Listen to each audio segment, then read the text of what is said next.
नमस्कार. आज 28 मे 2020. आजचा दिवस संपूर्ण जगभरामध्ये मेन्स्ट्रुअल हायजीन डे म्हणून साजरा केला जातो. वॉश युनायटेड नावाची एक जर्मन बेस्ड NGO आहे. या NGOने 2014मध्ये सगळ्यात पहिल्यांदा ही संकल्पना मांडली होती आणि मग तेव्हापासून दरवर्षी हा दिवस साजरा करतात. इट्स टाईम फॉर ॲक्शन अशी यावर्षीच्या मेन्स्ट्रुअल हायजीन डेची थीम आहे.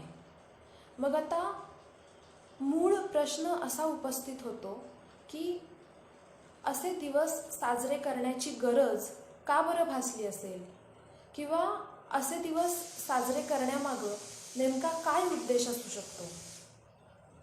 आजही आपल्या समाजामध्ये मेन्स्ट्रुअल सायकल, ज्याला आपण पिरियड्स, MC किंवा मराठीमध्ये मासिक पाळी असं म्हणतो, या विषयांवरती मनमोकळेपणानं बोललं जात नाही. त्यांच्याकडे एक टॅबू म्हणून बघितलं जातं. म्हणजे अगदी साधं उदाहरण घ्यायचं झालं तर जेव्हा आपण मेडिकलमध्ये सॅनिटरी पॅड्स खरेदी करायला जातो त्यावेळेस ते सॅनिटरी पॅड्सचं पाकिट आपल्याला पेपरमध्ये रॅप करून देतात. का तर ते कोणी बघू नये, कोणाला ते दिसू नये. इवन सॅनिटरी पॅड्सचा जो एक फेमस ब्रँड आहे तर त्याचं नाव काय? विस्पर. आता विस्परचा अर्थ होतो कुजबूज करणे. कशासाठी कुजबूज करायची? आपण मोकळेपणानं या विषयावर कधी बोलणारच नाही का? After all it's a natural biological process that every girl and woman goes through every month for about half of her life, and still we consider it as a taboo. Why? We have to talk about it very frankly. जर आपण या विषयांवरती बोललो तर आणि तरच आपल्या समाजामध्ये याविषयी ज्या काही अंधश्रद्धा आहेत, काही गैरसमज पसरलेले आहेत, ते दूर व्हायला मदत होईल.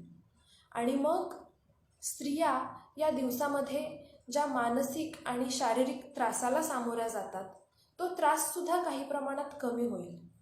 म्हणूनच आज मी या विषयावरती थोडंसं बोलणार आहे. आपण जर थोडंफार निरीक्षण केलं तर आपल्या असं लक्षात येईल की पिरियड्सबद्दल आपल्याला अगदी जुजबी माहिती असते.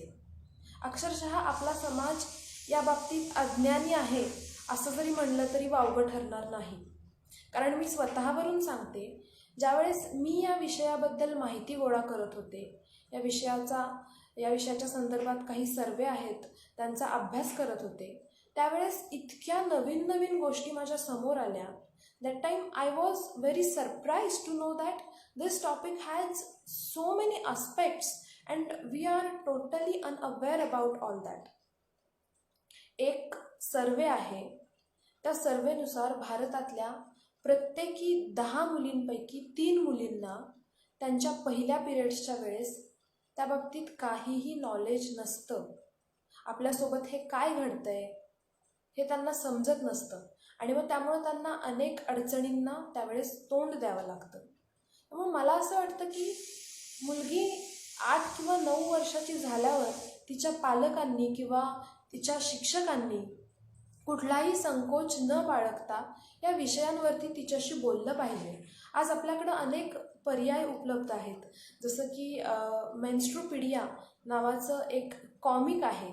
त्या कॉमिकमध्ये चित्रांच्या माध्यमातून लहान मुलींना समजेल अशा भाषेमध्ये पिरियड्सबद्दल सगळी माहिती सांगितलेली आहे. या कॉमिकची मराठी आवृत्तीसुद्धा मार्केटमध्ये उपलब्ध आहे. तुम्ही ऑनलाईनसुद्धा ती ऑर्डर करू शकता किंवा यूट्यूबवरती मेन्स्ट्रुपीडियाचे अनेक व्हिडिओजसुद्धा अवेलेबल आहेत. त्या व्हिडिओजच्या माध्यमातून तुम्ही लहान लहान मुलींना या संदर्भात सगळी माहिती देऊ शकता. पण काहीही झालं तरी याविषयी संवाद, चर्चा घडून येणं अगदी गरजेची गोष्ट आहे. साधारणपणे वयाच्या 10 ते 16 वर्षाच्या दरम्यान मुलींना पिरियड्स यायला सुरुवात होते. आता पिरियड्स येतात म्हणजे नेमकं काय होतं, तर त्या मुलीचं शरीर हे गर्भधारणेसाठी किंवा मुलाला जन्म देण्यासाठी परिपक्व व्हायला सुरुवात झालेली असते. मग या प्रोसेसमध्ये नेमकं काय होतं, तर आपल्या पोटाच्या खालचा भाग, ज्याला आपण ओटीपोट म्हणतो, तिथे युटेरस म्हणजे गर्भाशय असतो आणि गर्भाशयाच्या बाजूला ओव्हरीज असतात, ज्याला मराठीमध्ये अंडाशय असं म्हणतात. आता दर महिन्याला या ओव्हरीजमधून गर्भाशयात स्त्रीबीज सोडलं जातं. स्त्रीबीजला इंग्लिशमध्ये फिमेल गॅमेट असं म्हणतात. ॲट द सेम टाईम गर्भाशयाच्या आतल्या बाजूला रक्तपेशींचा एक थर तयार होत असतो. ज्यावेळेस स्त्रीला गर्भधारणा होते त्यावेळेस त्या गर्भाच्या वाढीसाठी हा रक्तपेशींचा थर उपयोगी असतो. पण मग जर आता गर्भधारणा झाली नाही तर हा रक्तपेशींचा थर आणि स्त्रीबीज हे योनी मार्गातून बाहेर फेकलं जातं. यालाच आपण पिरियड्स किंवा मासिक पाळी असं म्हणतो. आता ज्यावेळेस मासिक पाळी यायला सुरुवात होते त्यावेळेपासून मुलींच्या शरीरामध्ये अनेक बदल घडत असतात. या शारीरिक बदलांसोबतच मुली अनेक मानसिक भावनिक बदलांना सुद्धा सामोरं जात असतात. या सगळ्या गोष्टींची माहिती त्यांना दिली गेली पाहिजे. या गोष्टींची जाणीव त्यांना करून दिली पाहिजे. त्यानंतर पिरियड्सच्या 4-5 दिवसामध्ये आपल्या शरीराची स्वच्छता कशी राखायची, आपली काळजी कशी घ्यायची याबद्दल त्यांच्याशी बोललं पाहिजे. मग आता यानंतरचा मुद्दा येतो तो म्हणजे hygiene management products. Hygiene management products म्हणजे जे प्रॉडक्ट्स आपण पिरियड्सच्या दरम्यान वापरतो, मग सॅनिटरी नॅपकिन्स असतील किंवा अलीकडे ज्याचा वापर चालू झाला आहे ते टॅम्पॉन्स किंवा मेन्स्ट्रुअल कप्स असतील, या सगळ्याचा समावेश हायजीन मॅनेजमेंट प्रॉडक्ट्समध्ये होतो. मग आता प्रश्न असा येतो की आपल्या समाजातल्या किती स्त्रियांना हे सगळे प्रॉडक्ट्स इझिली अवेलेबल होतात किंवा किती स्त्रिया हे सगळे प्रॉडक्ट्स अफोर्ड करू शकतात. या संदर्भात माझ्याकडे काही आकडेवारी आहे. नॅशनल फॅमिली हेल्थ सर्व्हेनी एक रिपोर्ट पब्लिश केला होता. त्या रिपोर्टनुसार भारतातील फक्त 38% स्त्रिया या त्यांच्या पिरियड्ससाठी सॅनिटरी पॅड्सचा वापर करतात. मग टॅम्पॉन आणि मेन्स्ट्रुअल कप्स वापरणाऱ्या स्त्रियांचं प्रमाण तर 1 ते 2% सुद्धा नाही आहे. मग उरलेल्या 60% स्त्रिया या त्यांच्या पिरियड्ससाठी कापड वापरतात. आता याच्यामागं सुद्धा काही कारणं आहेत. जसं की बऱ्याच ग्रामीण भागात आणि काही अंशी शहरी भागात सुद्धा सॅनिटरी पॅड्सच्या वापराबाबत काही अंधश्रद्धा आणि गैरसमज पसरलेले आहेत. जसं की सॅनिटरी पॅड्स वापरले तर कॅन्सर होतो किंवा सॅनिटरी पॅड्सच्या वापरामुळे मूल होताना प्रॉब्लेम्स निर्माण होतात. किंवा मी तर असंही ऐकलं आहे की सॅनिटरी पॅड्स वापरून जेव्हा आपण ते कचऱ्यात फेकतो आणि जर त्याला कुत्रा किंवा मांजर अशा प्राण्यांचा स्पर्श झाला तर आपल्याला पाप लागतं, आपल्याला मूलबाळ होत नाही. अशा अनेक अंधश्रद्धा आज समाजामध्ये पसरलेल्या आहेत. या अंधश्रद्धांचं निर्मूलन करणंसुद्धा तितकंच महत्त्वाचं आहे. मग आता सॅनिटरी पॅड्स न वापरण्यामागं मुख्य कारणं काय असतील हे जर समजून घ्यायचं असेल तर आपल्याला थोडासा आपल्या समाजरचनेचा आणि आपल्या समाजाच्या आर्थिक परिस्थितीचा विचार केला पाहिजे. आजही कित्येक स्त्रियांना दर महिन्याला सॅनिटरी पॅड्सवरती पैसे खर्च करणं परवडणारं नसतं आणि त्यामुळं त्या सॅनिटरी पॅड्सचा वापर करणं टाळतात. मग आता या बाबतीत काही सकारात्मक पावलं भारत सरकारने उचललेली आहेत. मागच्या काही वर्षापासून ग्रामीण भागातल्या शालेय शिक्षण घेणाऱ्या मुलींना या योजनांच्या अंतर्गत मोफत सॅनिटरी पॅड्सचं वाटप केलं जातं किंवा ज्या इतर ग्रामीण भागातल्या महिला असतील त्यांना माफक दरामध्ये सॅनिटरी पॅड्स उपलब्ध करून देणं असेल, अशीही काही पावलं आज उचलली जात आहेत. तर मी मगाशी सांगत होते आजही 60% स्त्रिया या त्यांच्या पिरियड्ससाठी कापडाचा वापर करतात. मग आता जर तुम्ही कापड वापरत असाल तर ते वापरताना सुद्धा काय काळजी घेतली गेली पाहिजे, तर स्वच्छ गरम पाण्यामध्ये ते धुतलं गेलं पाहिजे. त्यानंतर निर्जंतुकीकरण करून ते उन्हामध्ये किंवा कोरड्या हवेमध्ये सुकवलं गेलं पाहिजे. या गोष्टीसुद्धा होताना दिसत नाहीत, कारण लाजेखातीर कोणी ते कापड बघू नये म्हणून गुपचूप कुठेतरी ते सुकवलं जातं. तर या बाबतीत मला एक किस्सा आठवतो. मागे एका प्रोजेक्टच्या निमित्तानं मी मुलींच्या एका हॉस्टेलमध्ये गेले होते. तिथे मला हा प्रकार बघायला मिळाला. हॉस्टेलमध्ये ज्या छोट्या कॉट असतात त्या कॉटच्या खाली या मुलींनी दोऱ्या बांधल्या होत्या आणि या दोरीवर त्या त्यांचे कपडे आणि पिरियड्समधलं कापड वगैरे सुकवायच्या, विच इज व्हेरी डेंजरस. म्हणजे यातून fungal infection, bacterial infection, rash असे अनेक प्रॉब्लेम्स होण्याचे चान्सेस आहेत आणि हे इन्फेक्शन्स पुढे जाऊन खूप त्रासदायकसुद्धा ठरू शकतात. म्हणजे फक्त कापड वापरतानाच नाही तर सॅनिटरी पॅड वापरतानासुद्धा ते खूप काळजीपूर्वक वापरणं गरजेचं आहे. म्हणजे ठराविक वेळेनंतर ते बदललं गेलं पाहिजे. त्याच्यानंतर त्याचं डिस्पोजलसुद्धा व्यवस्थित केलं गेलं पाहिजे. त्यानंतर जर तुम्ही टॅम्पॉन किंवा मेन्स्ट्रुअल कप वापरण्याचा विचार करत असाल तर ते सुद्धा कुठल्या वयोगटातल्या मुलींनी वापरणं योग्य आहे किंवा ते वापरताना मग काय प्रिकॉशन्स घेतल्या गेल्या पाहिजेत, या सगळ्या गोष्टींच्या बाबत आज खूप अवेअरनेस क्रिएट करण्याची गरज आहे. आता हळूहळू या बाबतीत कामसुद्धा सुरू झालं आहे. म्हणजे अनेक NGO असतील किंवा सामाजिक संस्था असतील ते पिरियड्सच्या संदर्भात खूप चांगलं काम करत आहेत. माझाच एक मित्र सचिन आणि त्याची बायको शर्वरी मासिक पाळी संदर्भात खूप चांगलं काम करत आहेत. ते वेगवेगळ्या गावांमध्ये जातात आणि तिथल्या मुलींना, स्त्रियांना मासिक पाळीबद्दल सगळी माहिती सांगतात. मग त्यांच्या प्रश्नांचं निरसन करतात आणि कापडापासून अत्यंत हायजेनिक पद्धतीनं कापडी सॅनिटरी नॅपकिन्स कसे तयार करायचे याचं ते प्रशिक्षणही देतात. तर म्हणजे बदल होत आहेत हळूहळू, पण आपल्याला अजूनही खूप मोठा टप्पा गाठायचा आहे. आता यानंतरचा एक महत्त्वाचा मुद्दा येतो तो म्हणजे सॅनिटेशन फॅसिलिटीज.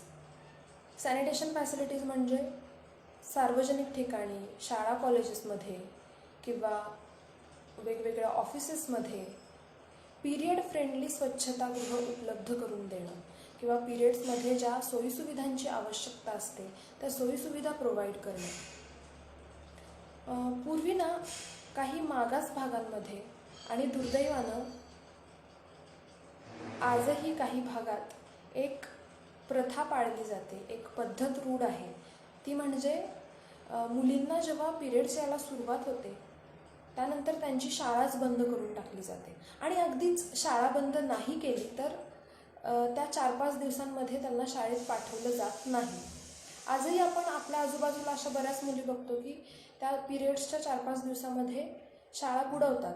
हे प्रमाणही खूप जास्त आहे. हे सगळं कशामुळं होतं तर शाळा कॉलेजेसमध्ये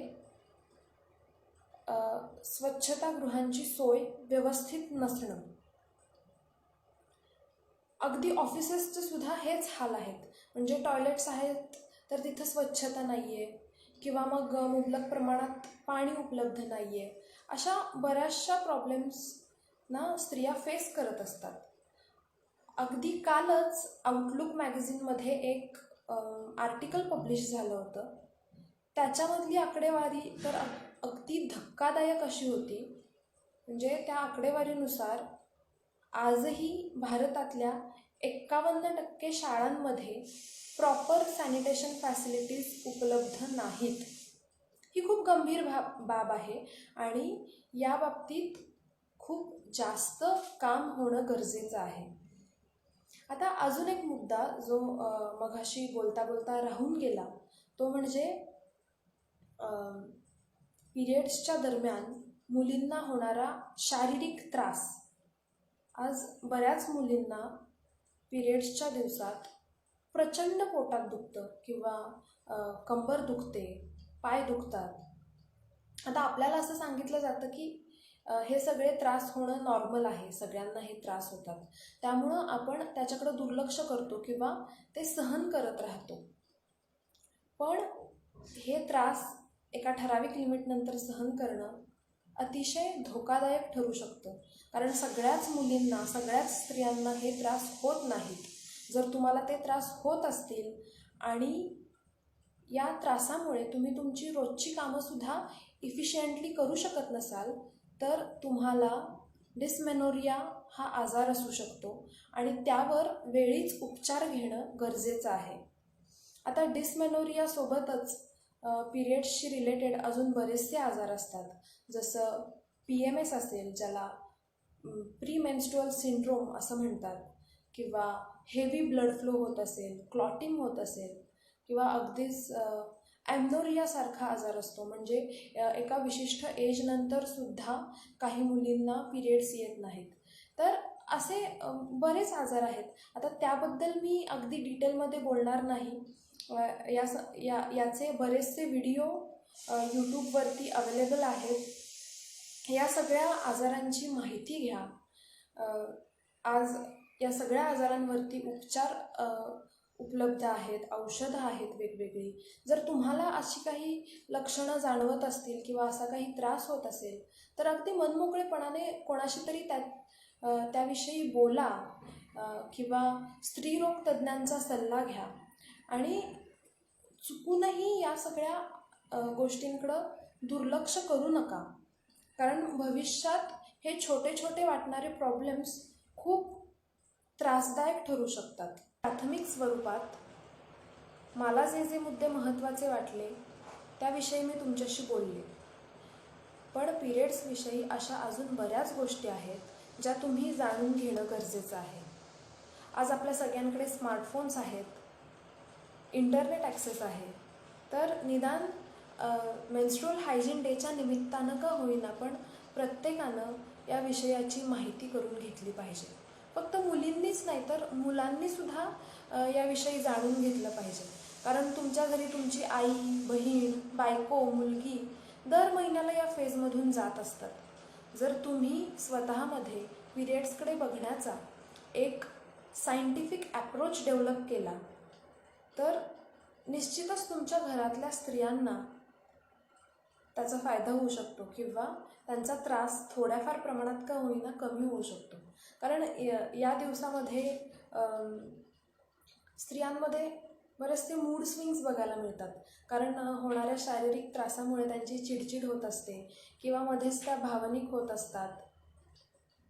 त्यांना थोड्या अशा आरामाची गरज असते. जर तुम्हाला या सगळ्या गोष्टींची माहिती असेल तर तुम्ही त्यांना योग्य पद्धतीनं समजून घ्याल. आज या मेन्स्ट्रुअल हायजीन डेच्या निमित्तानं मी अजून एक गोष्ट सांगेन, ती म्हणजे आजही बऱ्याच भागामध्ये पिरियड्सच्या 4-5 दिवसात मुलींना आणि स्त्रियांना बाजूला बसवलं जातं. त्यांना घरातल्या वस्तूंना स्पर्श करू दिला जात नाही. काही ग्रामीण भागात तर या 4-5 दिवसात घराच्या मागे एक पडवी असते, त्या पडवीमध्ये स्त्रियांना राहायला पाठवतात. मागे मी फेसबुकवरच एक आर्टिकल वाचलं होतं, ज्याच्यामध्ये गडचिरोली भागात गोंड माडिया आदिवासींमध्ये एक प्रथा आहे त्याबद्दल लिहिलं होतं, की त्या आदिवासी स्त्रियांना त्यांच्या मासिक पाळीच्या काळात गाववस्तीच्या बाहेर एक कुर्मा नावाचं घर असतं, तिथे जाऊन राहावं लागतं. घर म्हणजे ती एक गवत आणि मातीनं बांधलेली साधी झोपडी असते. 4 दिवस त्या आदिवासी बाईनं तिथं जाऊन राहायचं आणि कुठल्याही पुरुषाच्या दृष्टीसही पडायचं नाही. म्हणजे इतक्या वाईट वाईट प्रथा आजही आपल्या समाजामध्ये अस्तित्वात आहेत, आणि या नष्ट करण्यासाठी आपण प्रयत्न केले पाहिजेत. पण मला एक गोष्ट कळत नाही की तुम्ही मासिक पाळीला अपवित्र कसं काय समजू शकता. ज्या मासिक पाळीमुळं तुमचा, माझा आणि जगातल्या सगळ्या माणसांचा जन्म होतो, ती मासिक पाळी अपवित्र कशी काय असू शकते. याच्याकडे बघण्याचा दृष्टिकोन आपण बदलला पाहिजे, आणि याची सुरुवात आपण स्वतःपासून केली पाहिजे. जर तुम्हाला तुमच्या घरामध्ये किंवा आजूबाजूला अशा काही प्रथा दिसत असतील तर तुम्ही त्या लोकांना समजावून सांगितलं पाहिजे, तिथं एक स्टँड घेतला पाहिजे. आज मेन्स्ट्रुअल हायजीन डेच्या निमित्तानं प्रत्येकाला एवढं जरी करता आलं तरीसुद्धा या दिवसाचं सार्थक झालं असं म्हणता येईल. आज एवढंच बोलते आणि थांबते. धन्यवाद.